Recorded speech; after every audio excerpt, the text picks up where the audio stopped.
estão pagando o preço por desobedecer à autoridade quando a autoridade se põe contra a palavra de Deus. Assim aconteceu com Pedro, Tiago, João. As autoridades, vocês não falem mais de Jesus, parem com isso, estamos proibindo vocês. Ou nós vamos obedecer vocês ou a Deus. E saíram dali, a primeira coisa que fizeram, abriram a boca para anunciar o Cristo. Quando a gente olha para a vida de Daniel, foi jogado na cova dos leões, porque desobedeceu uma lei que confrontava aquilo que era seu princípio. Os amigos dele, Sadraque, Mesaque e Abidnego, na fornalha de fogo. E quantos outros? Os magos do Oriente desobedeceram a ordem de Herodes, rei de Israel. Senhor, vocês voltam e me contem onde está, como é que foi. E eles, não, vamos por outro lugar. Mas nós não estamos dispostos a pagar o preço da perseguição. Já diz a palavra de Deus lá, Paulo fala em Timóteo, se eu não me engano, que quem quiser viver piedosamente vai sofrer muitas perseguições. Mas nós temos medo de abrir a boca muitas vezes e dizer, isso está errado. Isso está errado, isso confronta a palavra de Deus. Nós temos medo, vergonha, não querendo ficar mal, não queremos ser rotulado de alguma coisa, de homofóbico, de radical, sei lá eu de quê. Aí a gente se omite por medo. Mas a palavra de Deus, que quem viver piedosamente vai sofrer perseguições.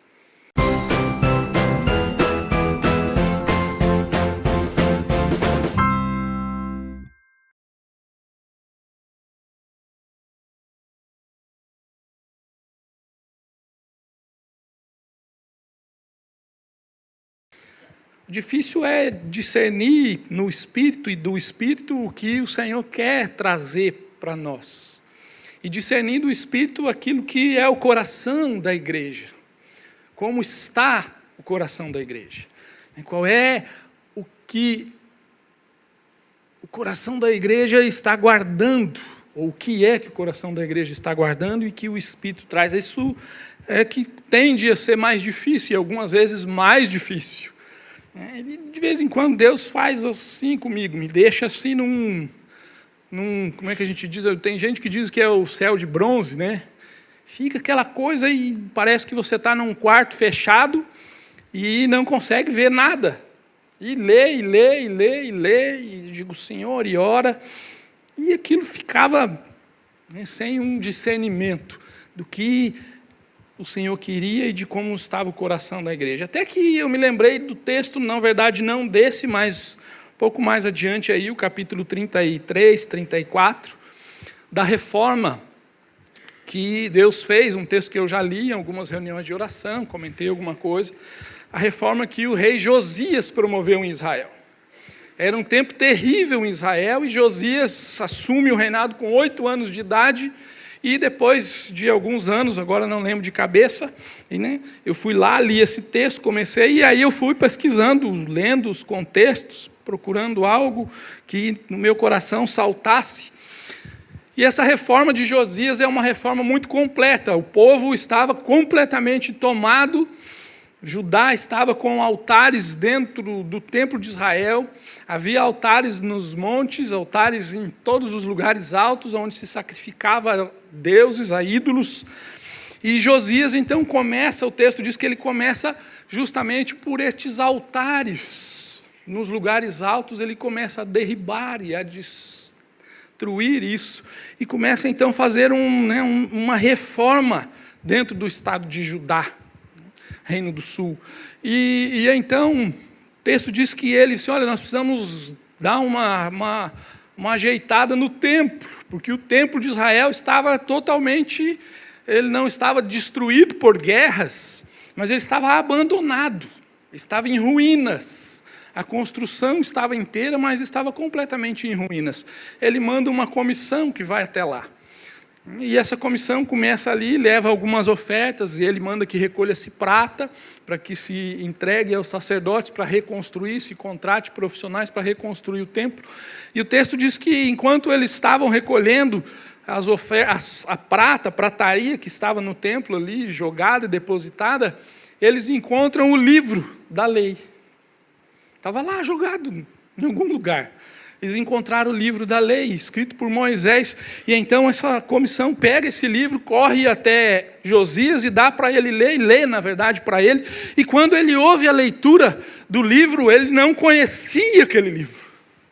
Ele então rasga as vestes e cai num pranto e diz: nós precisamos comunicar o povo porque os nossos antepassados romperam com o Senhor e romperam com a aliança e desobedeceram, e a ira do Senhor está sobre nós.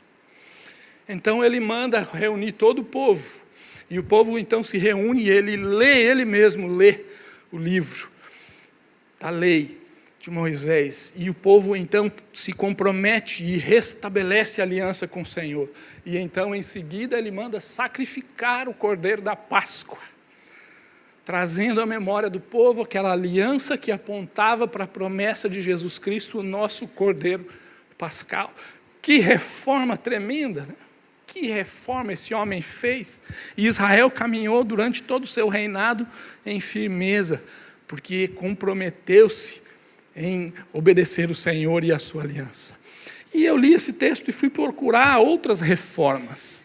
E me chamou a atenção nas leituras justamente essas duas passagens que nós lemos de dois outros reis que também fizeram reformas. Nós lemos aí Josafá, que reinou, né, em Josué, em Judá. E o texto diz que ele andou nos caminhos dos pais. E se nós lêssemos toda a história, nós vamos ver que ele também, o verso 33, ele anda naquilo que o Senhor aprova, mas não destruiu os altares idólatras. E ele diz que, o texto diz que ele não fez isso porque o povo, ou complementa dizendo que o povo ainda não havia firmado o coração no Deus dos seus antepassados. Ou seja, o coração daquele povo ainda não estava voltado completamente para Deus, muito embora o templo e o serviço religioso do templo, agora por meio de Josafá, estava funcionando, os sacrifícios, os cultos, e no templo não havia idolatria e adoração que contaminasse aquele lugar, mas fora dali havia altares idólatras que ainda o povo fazia sacrifícios a deuses estranhos. E no capítulo 33 há uma passagem também muito interessante, o verso 17 que nós lemos é Manassés, que também faz uma reforma. Verso 15 a gente leu, diz que ele removeu os deuses estrangeiros que estavam no templo, dentro do templo, os altares idólatras que estavam na colina do templo em Jerusalém, jogou fora da cidade, restaurou o altar, ou seja, não havia mais altar para o Deus vivo, para o sacrifício, e sobre o altar restaurado ofereceu sacrifícios de comunhão e ofertas de gratidão. E o verso 17 diz que o povo, contudo, continuou a sacrificar nos altares idólatras, mas somente ao Senhor, o seu Deus. Olha que interessante, irmãos. O texto diz que o povo continuou a buscar os altares que estavam estabelecidos pela cidade, por todo Israel, nos lugares altos, especialmente, onde se fazia esses altares a deuses falsos.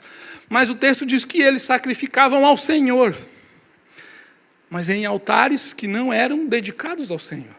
Havia no coração daquele povo ainda algo que o contaminava, algo que ainda não deixava ou não permitia que o seu coração estivesse totalmente voltado para Deus. Eles tinham um entendimento, não, o Deus verdadeiro de Israel é esse, vamos sacrificar para Deus, mas continuamos indo nos altares idólatras, continuamos a deixar parte da Escritura de lado. E quando eu comecei a ler isso, me veio do Espírito o coração da igreja, não só a nossa, mas especialmente a nossa, e a igreja brasileira como um todo, que muitas vezes nós temos a palavra do Senhor e fazemos os cultos voltados ao Senhor, mas ainda há altares dentro do nosso coração e da nossa adoração que são idólatras. Nós não conseguimos ainda abrir mão deles. De alguma forma ainda estamos agarrados a eles.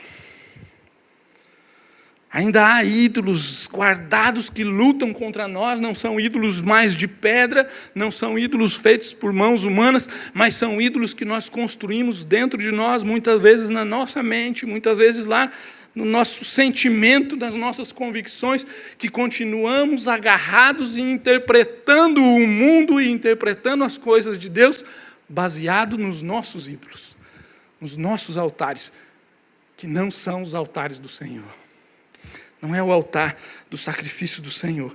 E muitas vezes, irmãos, nós acabamos por viver uma crise, e quando andamos nesse caminho de um certo sincretismo que acontece dentro de nós, este é um caminho que leva à queda e à destruição, e por isso o povo de Deus levantava e caía, porque os altares permaneciam lá. Daqui um pouco a lembrança da aliança se perdia, e o que eles viam? Os altares dos deuses falsos e dos ídolos. Tem um altar aqui, e aí não havia mais a lembrança do Senhor, e então voltava-se à idolatria. Assim a igreja tem vivido muitas vezes, irmãos.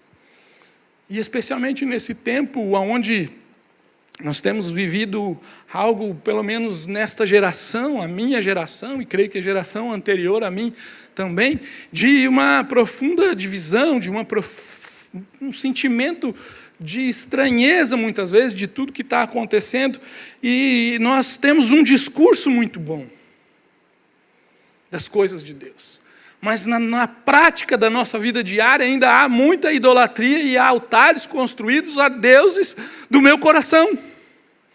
O meu discurso não, mas a minha prática e o meu sentimento continua sendo. A igreja tem vivido crise de valores morais, como preguei domingo pela manhã, um domingo desse aí, de valores morais, devocionais e sociais, de compromisso, porque ela tem altares construídos no coração que são ídolos.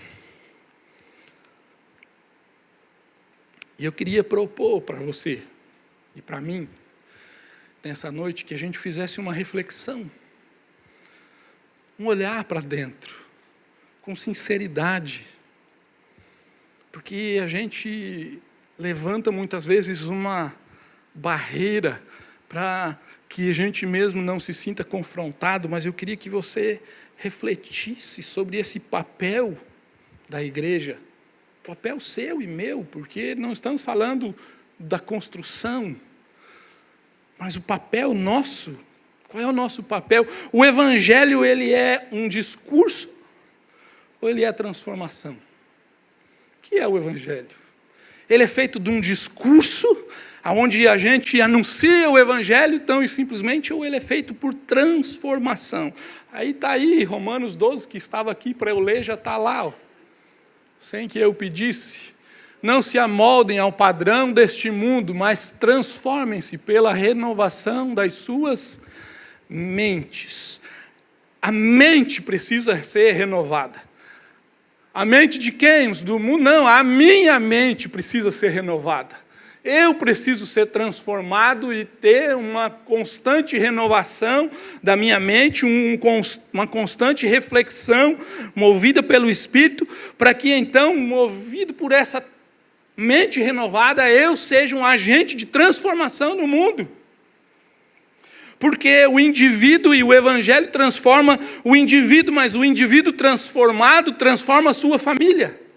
O indivíduo transformado transforma e influencia o seu trabalho e o seu ambiente de trabalho. Ele influencia o seu círculo social, os seus amigos, as pessoas que ele convém. Ele influencia na escola, ele influencia no bairro. Ele muda a realidade não por sua força, mas porque sua mente tem sido transformada. E aí eu queria que você olhasse para o seu coração e para a sua prática. Que influência, e veio a calhar aquilo que nós vimos do Congresso do Summit, que influência você tem tido nos seus ambientes de vida? Porque nós terceirizamos, muitas vezes, as coisas. Nós terceirizamos e nós achamos que eles, então, vão mudar a realidade do nosso país e nós cumprimos tão e simplesmente a nossa obrigação ou o nosso direito de votar, e devemos fazer isso sim e participar, mas se isso é simplesmente uma transferência, e aí eleito aquele que será eleito, a gente diz, agora tudo vai melhorar, e eu sento o traseiro onde eu sempre estive sentado e deixo o mundo continuar rodando do jeito que vai. Muda aí, cara, eu te elegi para você mudar o país. Sabe quando isso vai acontecer, irmãos? Nunca. Se você não é um agente de mudança lá no seu ambiente de vida, na sua casa, a sua família, entre os seus, você não vai ver um país transformado. E nós, como igreja, não vamos ver um país transformado. Nós vamos viver de frustrações em frustrações. Às vezes a gente pensa, mas não dá, pastor, não é possível, meu serviço não dá. Olha, irmãos, eu me lembro quando comecei a trabalhar na empresa que trabalhei por quase 15 anos, ainda um jovem, fazendo estágio, eu tinha acho que uns 16, 17 anos. E comecei a trabalhar, e eu via, todo dia pela manhã, quando chegava, começava às 8 horas, todo dia, não, minto, toda segunda e toda sexta. Na mesa de todos os funcionários daquela empresa, em cada mesa tinha uma balinha, aquela balinha de iogurte, e um papelzinho, um bilhetinho impresso com um verso bíblico. Cada mesa. E eu não sabia quem colocava. Eu não tinha mesa, estagiário. Não tinha mesa, então eu não recebia balinha. Mas todos os funcionários e aqueles que ocupavam a mesa tinham aquela balinha.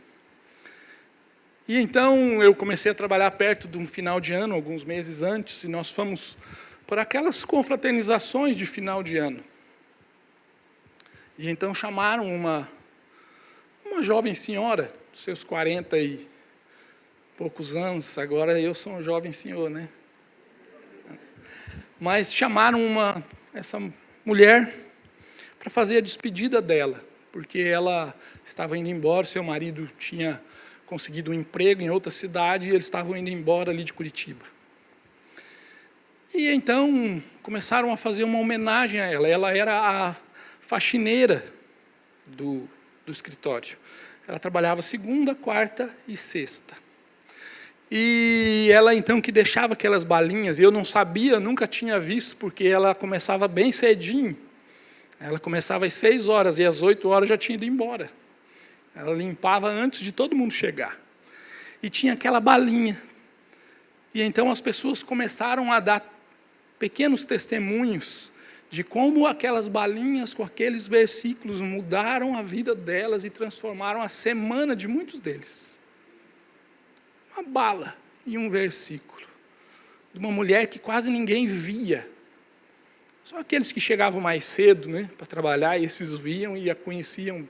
Mas eu vi alguns testemunhos de gente ali que diz ter voltado para a igreja, porque recebeu uma balinha com um verso bíblico e estava fora da igreja, e quando recebeu aquilo tocou no coração, e ele procurou a igreja e voltou. Pessoas que estavam desanimadas, estavam com uma semana difícil, e quando chega naquela quarta-feira e vê aquela balinha de manhã, aquilo renovava o espírito. E fizeram uma grande homenagem, deram um presente para ela e despediram-se dela e falaram: como você vai fazer falta nesse lugar? Alguém que está disposto a transformar a sua realidade. Você está disposto? Seu compromisso com o Senhor de ir arrancar tudo aquilo que entulha o coração e que ocupa aquilo que é lugar do Senhor, os altares que vão confundindo os nossos valores, e nós vivemos num tempo de confusão de valores, nós não sabemos mais, ou muitos não sabem mais o que é certo, o que é errado, quais são os valores cristãos. Hoje eu digo isso com convicção, porque a gente vê dentro do nosso meio isso. Quem dera então ser um agente de transformação. Se você pesquisar aí na internet sobre a missionária Edmeia Williams,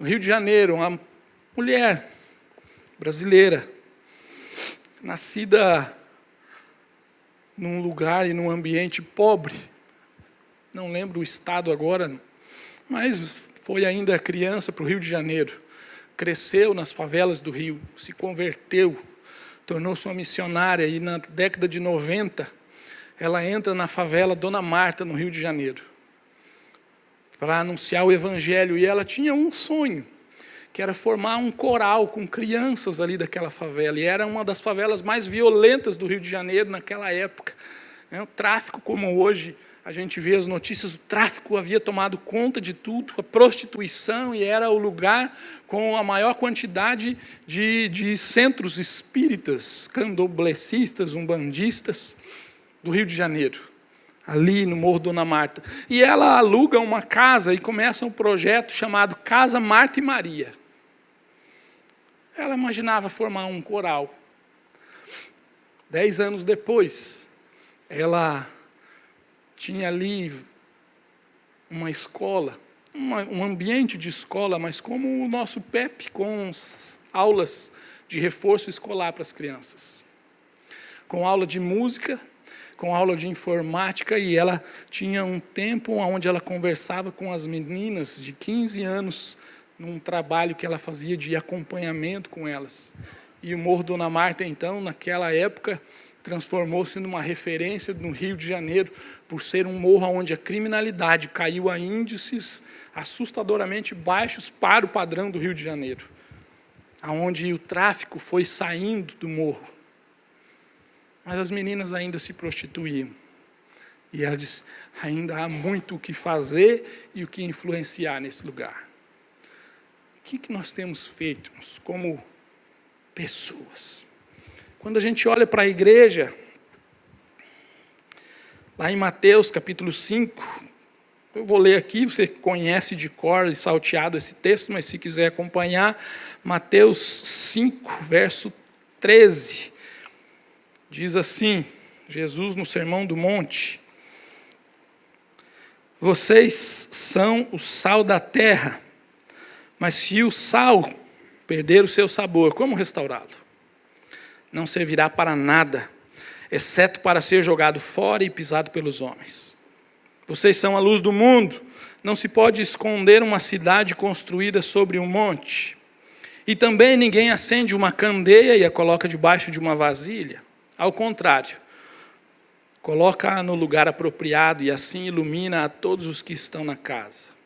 Assim brilhe a luz de vocês diante dos homens, para que vejam as suas boas obras e glorifiquem ao Pai de vocês, que está nos céus.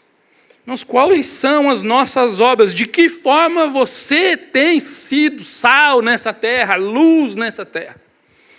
Às vezes a gente toma isso como algo institucional. Ah, não, mas a minha igreja faz o trabalho, tem associação e lá faz. Tem pessoas lá fazendo. Eu estou perguntando você, o que faz? O que você faz? Além de sentar-se aqui. De que maneira você é sal? De que maneira você é luz? Como? De forma prática. Eu não estou falando de dar esmola, porque normalmente nós damos esmola por culpa. Não, dou minhas esmolas, isso aí é brincadeira.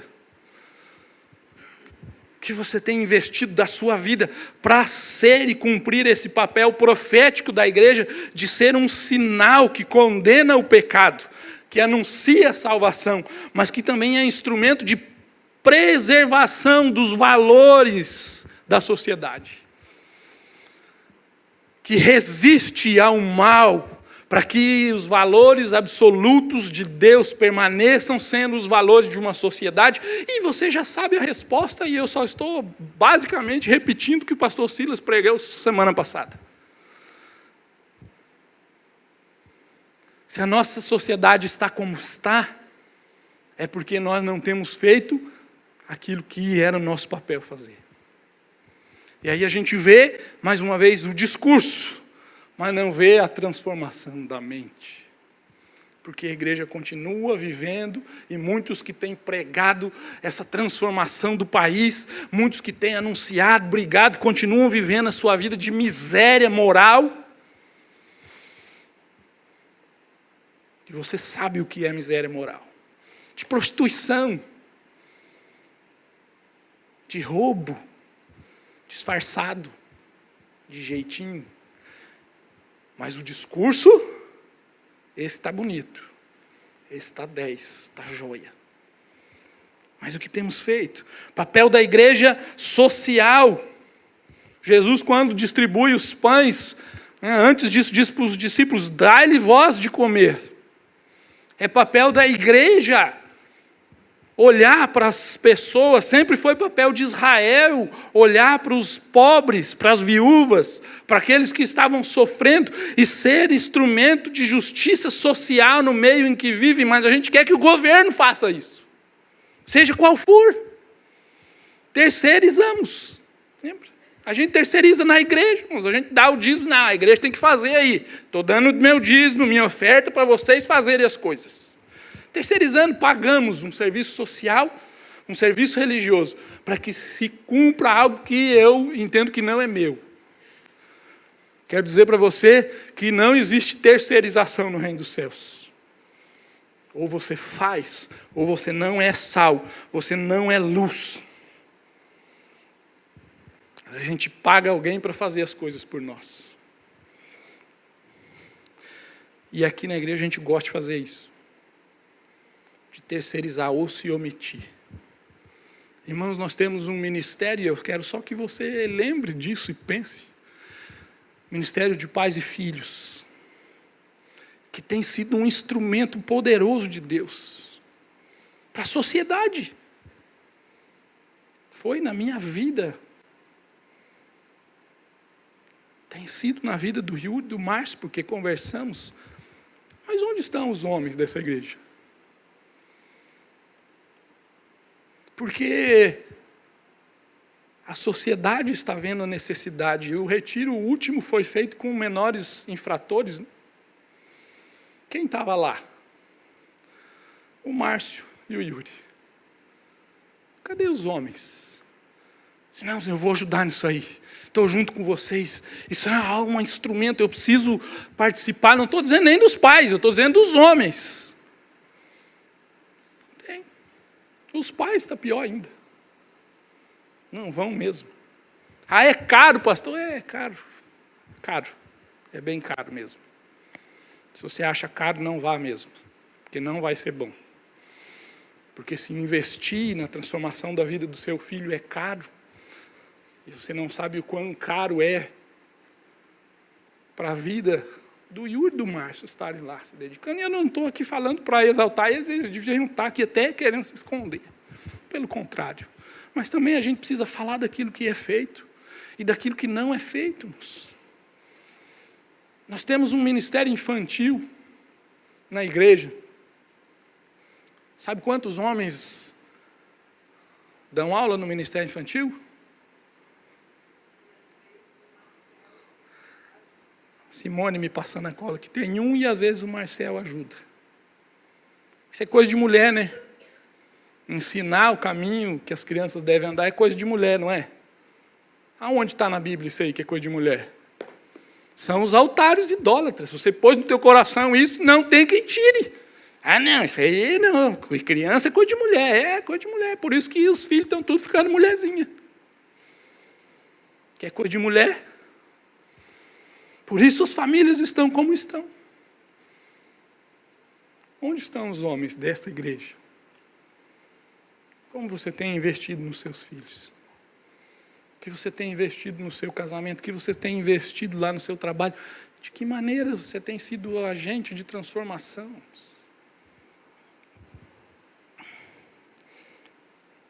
Tessalonicenses, Gálatas e Tiago vai falar de fazer o bem. E Tiago vai dizer que quem sabe o bem que deve fazer e não faz, comete o quê? Pecado. Gálatas, Paulo vai dizer, não se cansem de fazer o bem. Ele repete lá em Tessalonicenses, não se cansem de fazer o bem. Que bem nós temos feito. Onde estão as nossas boas obras? Tiago diz também, a fé sem obras é morta. Quem sabe sua fé já não está apodrecida e fedida já. Cheirando mal. Que não tem obra. Que obra tu acha que é essa? ser instrumento de transformação e ser instrumento de influência e de liderança. Atos vai dizer que a igreja caía na graça do povo. Havia uma influência da igreja. As pessoas viam a igreja e viam a forma como as pessoas viviam e se socorriam uns aos outros. E havia uma graça, assim, puxa, há algo diferente aí nesse povo. A gente vê a influência de Paulo. Mas qual é a nossa influência na sociedade? Não sabe por que as escolas estão repletas de professores ensinando um monte de bobagem para os nossos filhos? Eu já disse isso aqui. Porque nós, igreja, eu, você, igrejas na história do país, nós nos omitimos disso, porque quem ensinava no decorrer da história sempre foi a igreja que teve a maior preocupação com o ensino. E a Igreja Batista é uma das piores nesse sentido, porque o Brasil, há anos atrás, nós tínhamos escolas batistas por tudo que é lugar nesse país. Um monte de escola batista. E sabe o que aconteceu com as escolas? Faliram, porque metiam a mão, roubavam.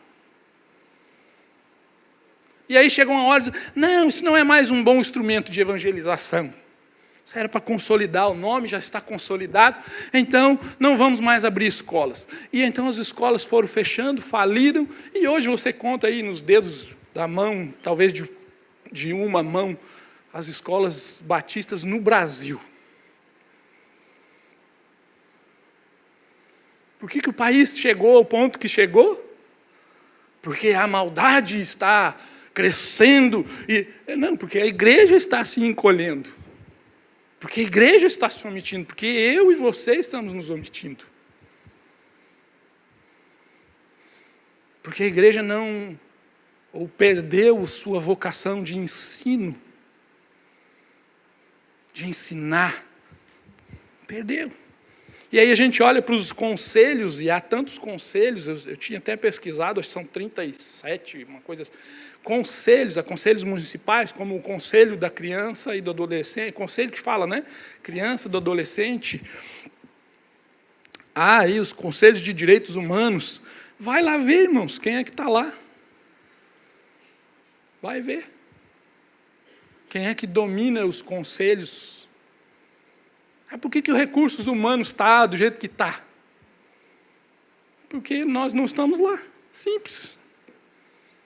Deixa, terceiriza. Nós não estamos lá. Por que os conselhos da criança e dos adolescentes está como está? Porque nós não estamos lá. Nós entramos agora com uma vaga de suplente aqui em Balneário. Mas está repleto de pessoas cheias de projetos que nós sabemos que destroem a vida das crianças. Mas por que eles estão lá? Porque nós não estávamos. Porque nós nos acovardamos, nos encolhemos e fomos perdendo o nosso sabor e fomos colocando a nossa luz debaixo da cama, e aí a luz devia estar iluminando, não ilumina mais. O que começa agora então a prevalecer? As trevas. Nós perdemos o sabor para que nós servimos, para ser lançado fora e pisado, como estamos sendo pisados e humilhados. Porque perdemos o sabor, porque você perdeu o sabor. Se acomodou, se acovardou. Quando o Brasil, financeiramente, economicamente, começou a crescer, e os evangélicos cresceram economicamente, começaram a se acomodar. Porque e eu tenho saudade desse tempo, ainda que eu era só uma criança. Mas eu me lembro quando a gente ia para a igreja, e a grande maioria das pessoas eram simples, não tinham muitos recursos. Mas havia um amor e uma entrega. Não, a igreja cristã como um todo começou a crescer, porque o Senhor abençoa realmente nisso, porque nós então temos compromisso e trabalhamos como quem fizesse para o Senhor, e o resultado e a bênção do Senhor é dado, e nós prosperamos, não como a teologia da prosperidade e heresia, mas há prosperidade para o povo de Deus. Mas quanto mais a igreja prosperou, mais para distante do Senhor ela caminhou. E isso é evidente quando nós olhamos para missões. para os projetos sociais das igrejas. Hoje há alguns pequenos focos, alguns oásis no deserto. Mas ainda há muito o que fazer, irmãos. E eu, pesquisando, encontrei um texto de um historiador cristão chamado Alvin Smith. E ele escreve, fez uma pesquisa ampla desde o início da igreja primitiva, e ele fala sobre a influência cristã na história da sociedade. E eu queria contar algumas histórias para vocês, rápidas, havia muitas outras, mas selecionei algumas, dar algumas informações de como a igreja já foi relevante, como pessoas de fé já foram relevantes. No Império Romano, em 374, por influência de cristãos que brigavam, que lutavam contra o Império Romano, proibiu o infanticídio, o aborto e o abandono de crianças. Em 374. Antes disso, infanticídio no Império Romano não era crime. Abortar, lá naquela época, não era crime. Abandonar crianças não era crime. Os gladiadores do Império Romano, que nós vimos nos filmes, em 404 foram proibidos de se fazer aquelas as lutas entre gladiadores por influência dos cristãos. Os presos eram marcados com ferro quente na cara, independente do crime. Cometeu qualquer crime, seja o mais grave ou o mais simples, ele era marcado com ferro quente, para que todos soubessem quem ele era. Isso também, por influência dos cristãos, lá no Império Romano, foi retirado, foram separadas as prisões de homens e mulheres em 435, pela luta dos cristãos no Império Romano. As mulheres presas eram presas juntos com homens, até essa data no Império Romano. Tu imagina o que virava. E as prisões foram reformadas porque eram aqueles, como chama, sótãos terríveis, e pessoas que sequer tinham sido julgadas, muitas vezes morriam ali de pestes e doenças pela umidade e toda a insalubridade do lugar, porque eram jogadas como um depósito e morriam sem ser julgadas. Muitos inocentes e muitos cristãos morreram nessas prisões. Mas a igreja se fez ouvir e conseguiu mudar essa realidade. Aqui no Brasil, recente, irmãos, e ainda é uma luta, porque você sabe que as tribos indígenas, algumas tribos indígenas no Brasil, enterram crianças vivas, porque tem alguma deficiência física, ou algumas, quando nascem gêmeos, eles entendem que o que nasceu depois, o mais novo, é uma maldição, precisa ser lançado fora, então enterram vivos as crianças. E há alguns, em torno de 10, 12 anos atrás, alguns missionários viram uma criança dessa sendo enterrada viva, e eles, escondidos, quando a tribo saiu, eles foram lá e cavaram e tiraram essa criança dali, salvaram e levaram até a missão, e ela começou a ser cuidada lá. O governo brasileiro os prendeu, eles foram presos, julgados, ainda o julgamento é tanto recurso, não chegou ao fim ainda, estão soltos hoje, respondendo em liberdade, mas respondendo porque salvaram a vida daquelas crianças, interferindo na cultura indígena. Mas tem gente no nosso meio que deve achar que é uma interferência mesmo na cultura. Perderam a noção de valor. A vida é ou não é o valor mais importante?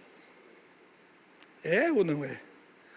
E salvaram, mas graças a Deus que salvaram, porque essa criança hoje está crescendo, está viva, adotada pelos mesmos missionários que salvaram.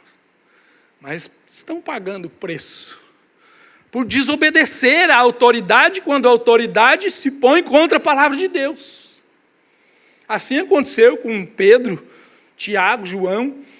As autoridades, vocês não falem mais de Jesus, parem com isso, estamos proibindo vocês. Ou nós vamos obedecer vocês ou a Deus. E saíram dali, a primeira coisa que fizeram, abriram a boca para anunciar o Cristo. Quando a gente olha para a vida de Daniel, Foi jogado na cova dos leões porque desobedeceu uma lei que confrontava aquilo que era seu princípio. Os amigos dele, Sadraque, Mesaque e Abednego, na fornalha de fogo. E quantos outros? Os magos do Oriente desobedeceram a ordem de Herodes, rei de Israel. Senhor, vocês voltam e me contem onde está, como é que foi. E eles, não, vamos por outro lugar.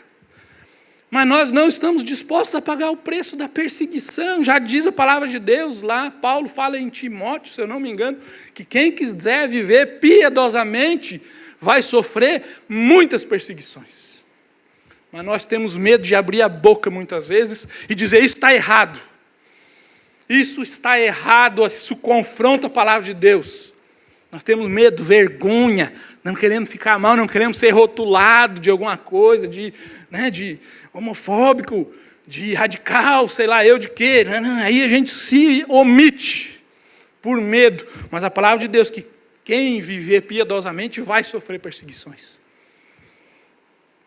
Continuando, os sacrifícios humanos foram proibidos na Irlanda, na Prússia e na Lituânia por influência de cristãos. As primeiras leis contra a pedofilia por influência de cristãos. O direito da mulher à propriedade. Influência de cristãos, porque a mulher não tinha direito à propriedade. O marido morria, a mulher ficava sem nada. Influência de cristãos. Contra queimar as viúvas hindus na Índia. Já contei essa história aqui. William Carey, em 1829.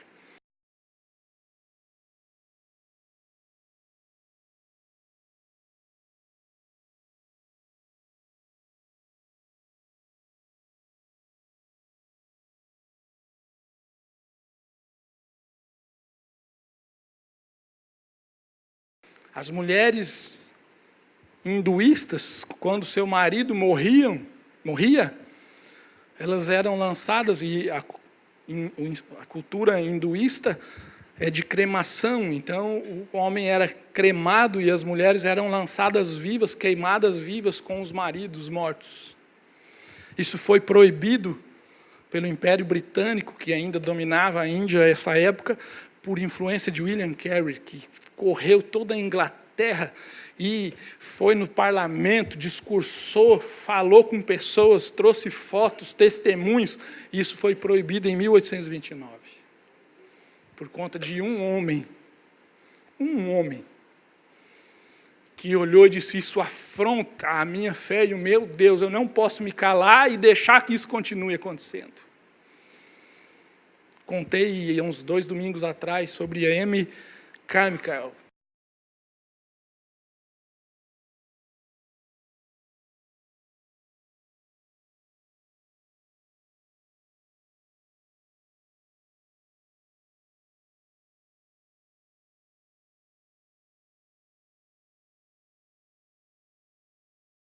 Na mesma Índia, alguns anos depois, uns bons anos depois, agora 1900 e alguma coisa, das crianças que eram vendidas como prostitutas cultuais na Índia. Serviam como prostitutas. Foi proibido também por influência dessa mulher. As escolas públicas na Alemanha surgiram e espalharam-se pelo mundo por influência da reforma. O sistema público inglês de saúde, conhecido como o melhor sistema de saúde do mundo, referência mundial em saúde, ele inspirou-se nos hospitais cristãos ingleses. As igrejas mantinham hospitais e trabalhos gratuitos que atendiam o povo. E então o governo se inspirou e começou a montar hospitais e sistemas parecidos com o que a igreja fazia. O que nós fazemos hoje? Temos um exemplo maravilhoso, o Hospital Evangélico de Curitiba. Falido por desvio, má administração, por gente sem amor. Esse é o exemplo. Queira Deus que os nossos irmãos presbiterianos, agora que compraram lá através do Instituto Mackenzie, possam melhorar o testemunho péssimo que nós demos em Curitiba com o Hospital Evangélico. mantido pela Associação Evangélica Beneficente, da qual nós, Igreja Batista, fazemos parte. Assembleia de Deus, Quadrangular, também. Estamos juntos. No que não presta, nós estamos juntos. Aquilo que presta, a gente está separado. Wesley.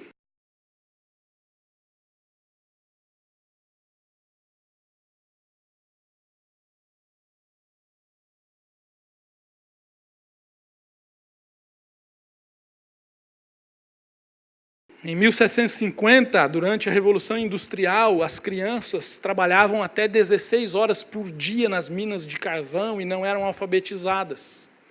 Então Wesley, através da escola bíblica dominical, que era o tempo que as crianças tinham, ele ensinava e alfabetizava as crianças por meio das escrituras na escola bíblica dominical.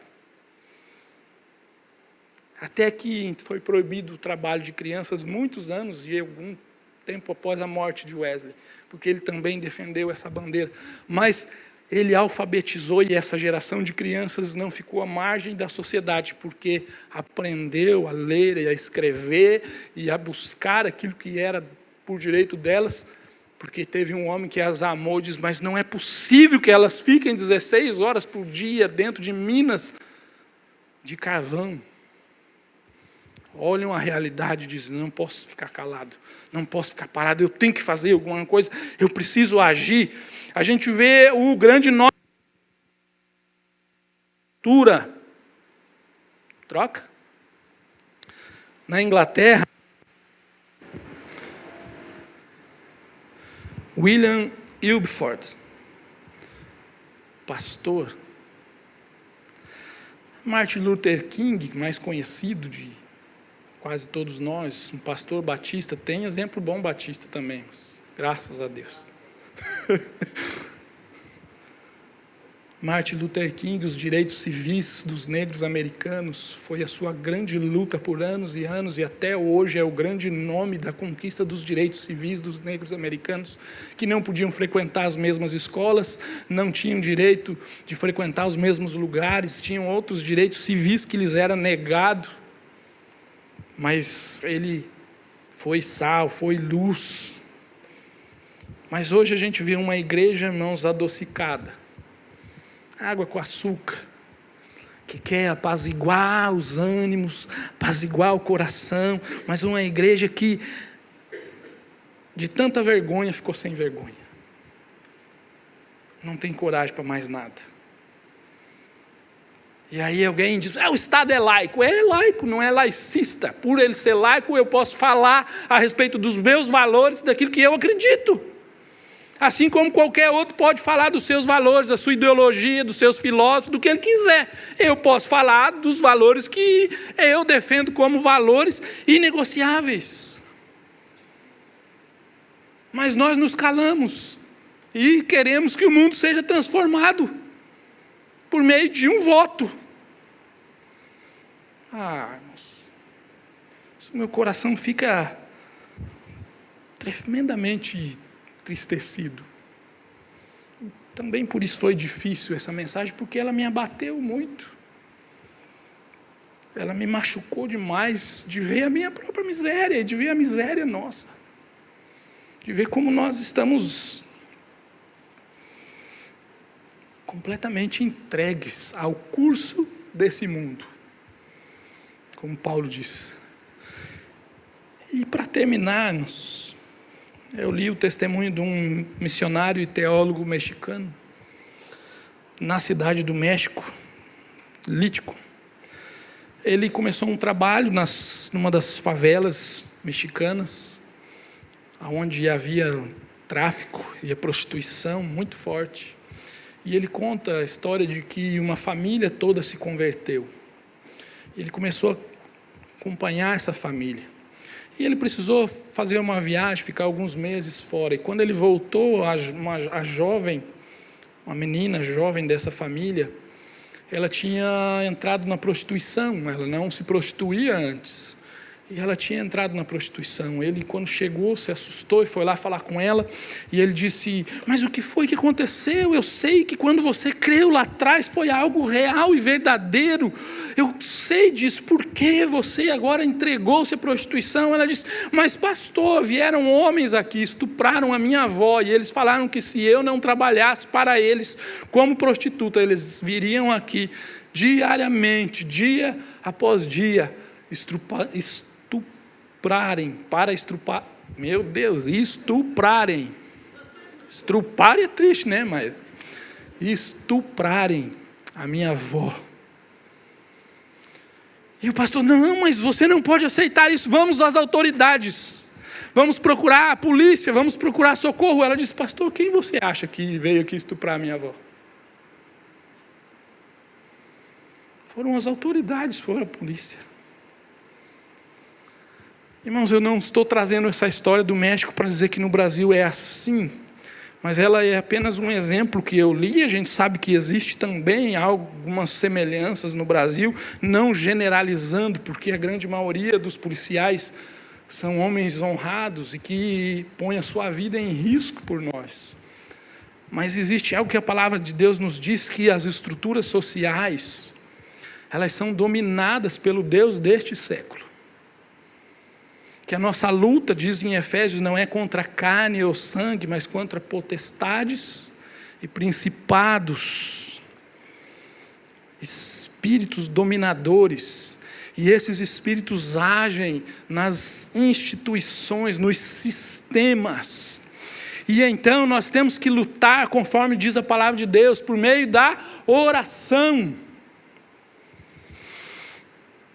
Nós temos que fazer, ser sal, ser luz, amassar o barro, pôr a mão na massa, mas nós temos que dobrar o joelho e clamar. E assim como o pastor Silas disse semana passada, e foi interessante, porque exatamente assim aconteceu, durante a semana, o que teve de reunião de oração num monte de igreja, pastorzada na ordem dos pastores, tudo convocando: vamos orar pelo Brasil, vamos orar pelo Brasil. E aí um passa de cá, banque aqui. O que teve de reunião de oração pelo Brasil essa semana foi uma loucura. Mas por quê? Marmelada na hora da morte, né? Mata. Nós não oramos, nós não entramos na guerra, na batalha. Aí, puxa, temos que orar, a Bíblia diz para orar, vamos orar. Deus olha lá de cima, eu imagino que, eu não sei se Deus chora ou ri da nossa cara. Eu acho que Ele chora. Acho que chora. Porque vê um povo que diz que acredita na oração, mas não ora diariamente. Povo que diz que acredita na Escritura, mas não lê, não se dedica ao estudo, por isso está com a mente confusa a respeito dos valores. Não lê. Se a gente fosse fazer uma pesquisa anônima, né, porque senão a mentira ia comer solta, tu ia ver que a prática de oração e leitura da palavra aqui, de vocês que estão aqui, de mim, ia ser assim, digna de choro. Porque a grande maioria de nós não ora e não lê as Escrituras por 15 minutos por semana, por dia, por semana. E você sabe que é verdade. Será que nós não estamos sacrificando ao Senhor em altares estranhos e idólatras? O Deus está certo. É o Deus que nos entregou o Filho. Mas e o altar? Que tipo de vida nós construímos? Que essa reflexão fique no seu coração e que você olhe para o seu dia, para as suas ações e que você se pergunte: o que você tem feito? O que você tem feito para mudar a realidade ao seu redor? Porque os outros não servem. Serve o que eu tenho feito, o que você tem feito. Se não for para te servir, deixa.